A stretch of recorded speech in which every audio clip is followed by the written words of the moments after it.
the UA and white Jesus?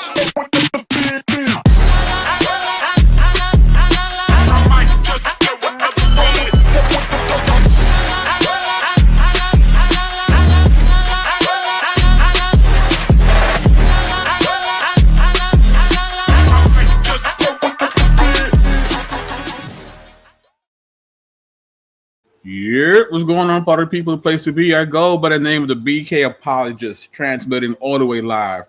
New York is the city, Brooklyn is the borough. What's good? What's popping? Hope everybody's doing well. And of course, if you have not yet already, please share the link. If you haven't, like, share, and subscribe.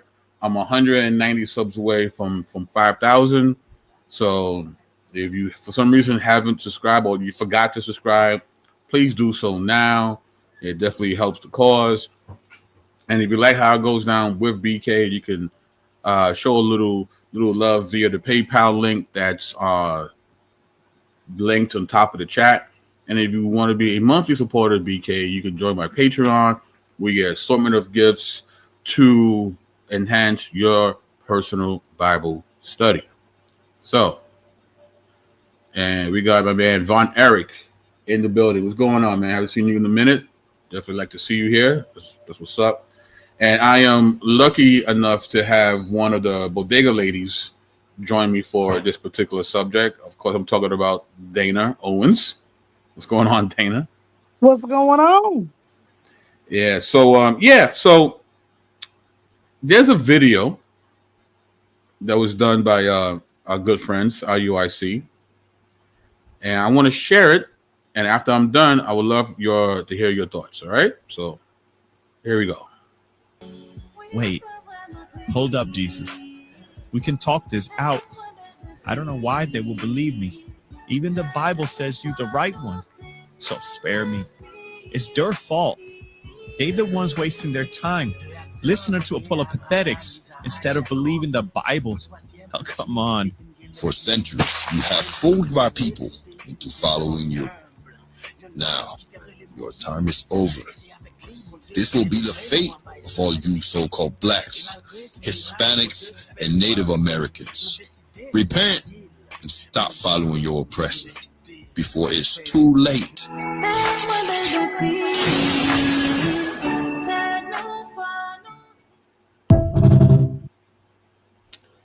So yeah, what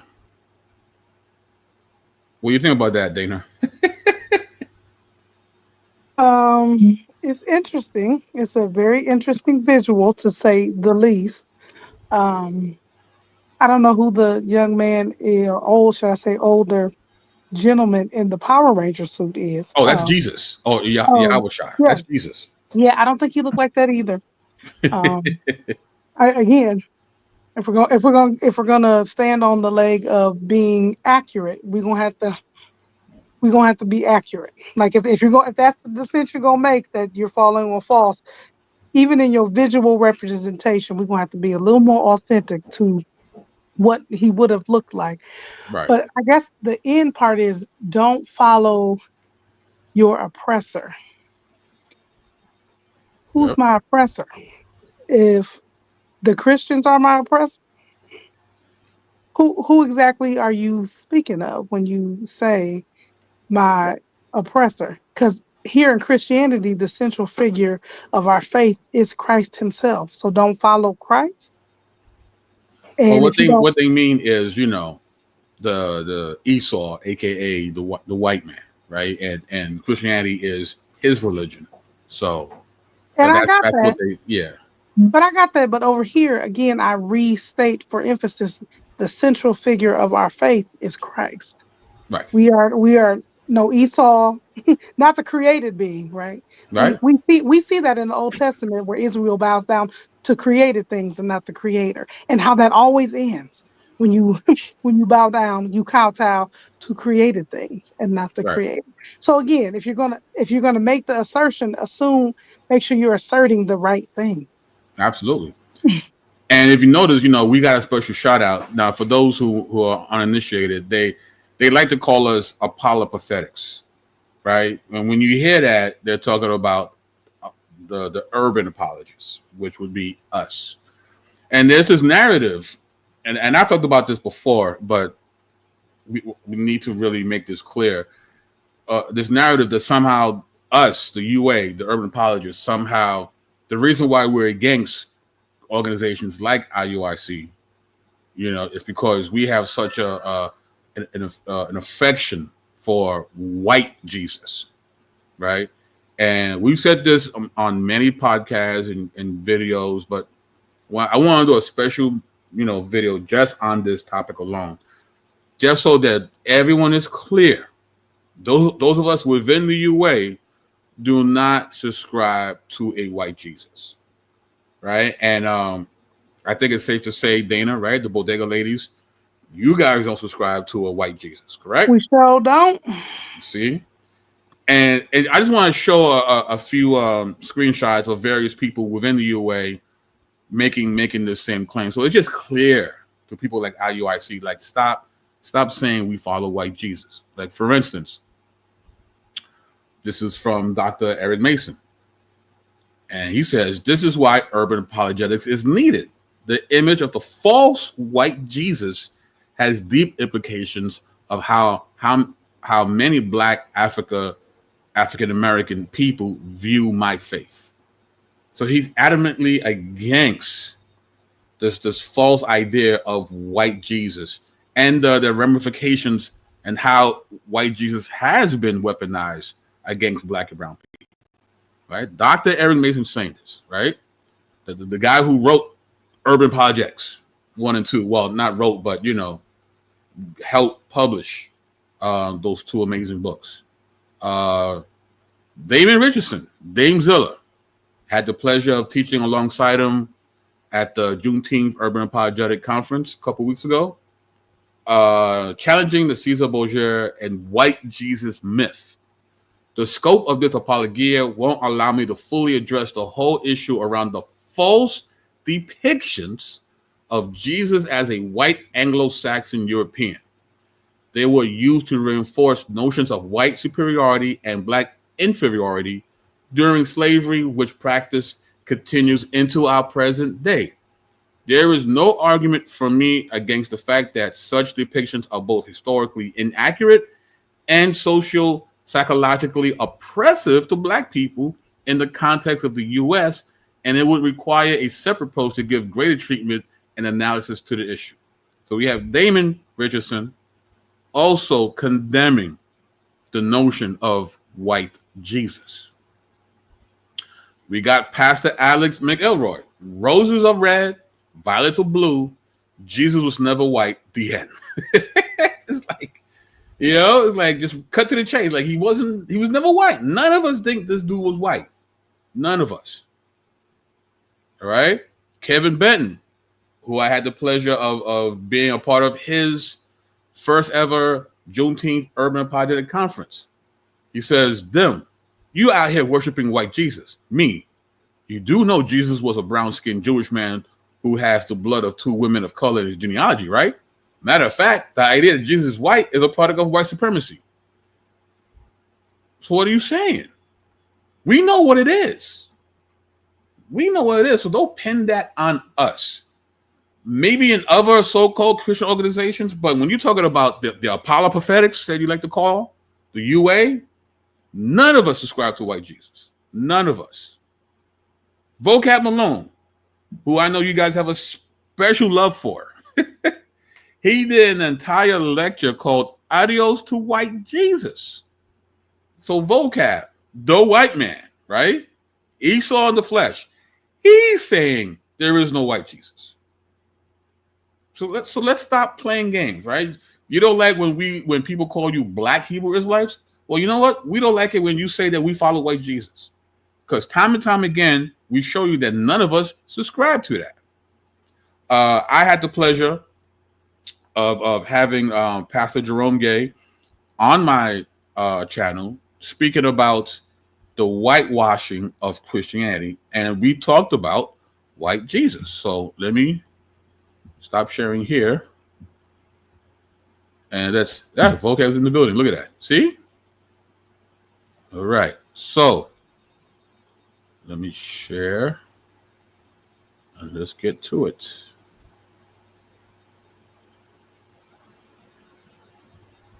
Hold up. All right, here we go. Whitewashing of Christianity. We definitely have to talk about white Jesus, right? Yes. So, Yeah. why is this problematic? Yeah. So when we think four of the women in Jesus's earthly lineage are of Hamitic descent. That's Bible, right? And so when we go back to Genesis 6, and then we even look at the Table of Nations, the descendants of Ham, the Hamitic people, are associated with Africa and are black and brown. And so that's a part of his lineage. Now, again, he was Middle Eastern. So we're not making him black. He was a Middle Eastern Jewish person. So if we say we care about accuracy and we care about truth, then that should also be reflected in our imagery. That you don't see me, I don't see any pictures of a brown John Calvin. You seen one? You seen any images of a black Calvin? Right. And so, now again, I know some of the retorts, right, in terms of just artwork during that time, but it's like we keep whitewashing and presenting this white Jesus, which then gives credence to those who oppose the Christian faith. So it's not just his skin, but it's also what that white Jesus represented, which is one of the things I unpack in the book, is how white Jesus was a tool of superiority and degradation for black and brown people. And so he was used to associate purity with whiteness and not the gospel. And this is the thing, they were actually undermining the faith that they claimed to be purporting. They were actually undermining it by their orthopraxy, which lacked biblical love and Christian ethics. Wow. And so here we have pastor, Jerome Gay, who wrote a book about the ills of whitewashing Christianity, and specifically white Jesus. Okay. And again, let me actually share. I mean, I had him on the channel, but let me share a quote from the book. This is what he says. Jesus wasn't white. I mean, how much clearer can it be, guys? Right? Jesus wasn't white. And that makes many people uncomfortable, but it doesn't change the fact that as a Middle Eastern Jew, the Lord Yeshua had melanin in his skin. I also think that even if it makes you uncomfortable, if change is true, then change must be something that we embrace. We must change the historical notion that Jesus was a white man. Historically, geographically, and biblically inaccurate. Yet Megan and millions of evangelicals aren't willing to be uncomfortable when it comes to the myth that Jesus was a white man. All right, so there you have it. Vocab, Jerome Gay, Damon Richardson, Bodega Ladies, Kevin Benton Jr. You know what I mean? It's like, and the list goes on. Alex, we are on record stating we do not subscribe. We don't know when people say white Jesus, like, who's that guy? We don't know who that guy is. None of us follow white Jesus. None of us. And, I get tired. I get tired of, because at this point, I think we've said it so much that now when you guys say it, it's just slander at this point. It really is. Right? Not disagree with what we believe in. Don't pin stuff on us that we don't embrace. I mean, Dana, your thoughts, because it's just crazy at this point. I agree with you. I mean, I don't know how many times it'd be different if nobody was speaking up. If you didn't have any voices coming against what you said, I don't know. I don't have, and I really do mean this, I don't have the cognitive dissonance that it takes to continue that kind of argument when there have been, it's a resounding, unanimous almost, that is not who we are talking about. So if you continue the conversation, it's because you opt to continue the conversation, because we have drawn the line in that sand several times. Yeah, exactly. So at this point, it's just some sort of rhetorical technique that you guys think you win points. That don't, you're poisoning the well of the urban apologists. Like, well, don't listen to those guys because they follow white Jesus. Listen, that's a lie. That's a lie. I mean, from here, it's been a lie, but officially after this, any Hebrew Israelite says this about the UA, we're gonna call you out and be like, you're a liar. And for those who know me, I don't like throwing that word around lightly. I really don't. So. And I will say this: anybody that honestly, legitimately has a curiosity or a concern, talk to somebody that is actually, hear it from the horse's mouth, right? Ain't that what your granny used to say? Yeah. Get it from the horse's mouth, not necessarily somebody that is committed to misrepresenting what you believe in the first place. Right. There are plenty Christians of color that do not, and I repeat, do not subscribe to that narrative. Right. Again, you got this idea of white Jesus. If anything, it shows your commitment to the white supremacist narrative. That's not something that we espouse to. Right. Absolutely. GDM here says it depends on what you mean by white. His head and his hair were white like wool, white as snow. Well, you have to understand the context from where that's coming from. That's coming from the book of Revelation, right? It's a vision that John in the island of Patmos is having through Christ. So these are symbolic representations. Because if you read the whole depiction of Jesus there, he also has a double-edged sword coming out of his mouth, right? And he's holding these candles in his hand. So it's heavily symbolic. It's not an actual representation of Yeshua when he was on earth. It's a depiction of his illuminescence, right? He's glowing. He's like the feet bronze and white hair. It's all features of his illuminescence that he's glowing. Right? That's what that's about. It's not an indication of how he actually looked when he walked the earth. Because I don't think he was walking around downtown Jerusalem with a double-edged sword, a physical sword coming out of his mouth. So there's that. But so yeah, listen, we're putting all the Hebrew Israelites, whether you're One West Camp, individualite, a more conservative Hebrew, we're putting all of you on notice. Stop saying that the UA follow white Jesus. It's really that simple, right? That's not who we follow. You want to talk about that with other people who profess to follow Christ? Well, you feel free to do that. But don't come here and then say the UA subscribes to a white Jesus, because we don't. None of us do. Right? I don't know how much more clear we could say. We've written books about the condemnation of white Jesus. All right? Twitter posts, Facebook posts, YouTube videos. I mean, we've used the entire scope of social media time and time again to show you our disdain for the concept of white Jesus. So anything after that, it's straight slander, and it's just being disrespectful at this point. So I just want to take this time out to just make a video specifically addressing this one point. So before we're out of here, Dana, any lasting final thoughts about the white Jesus thing in the UA?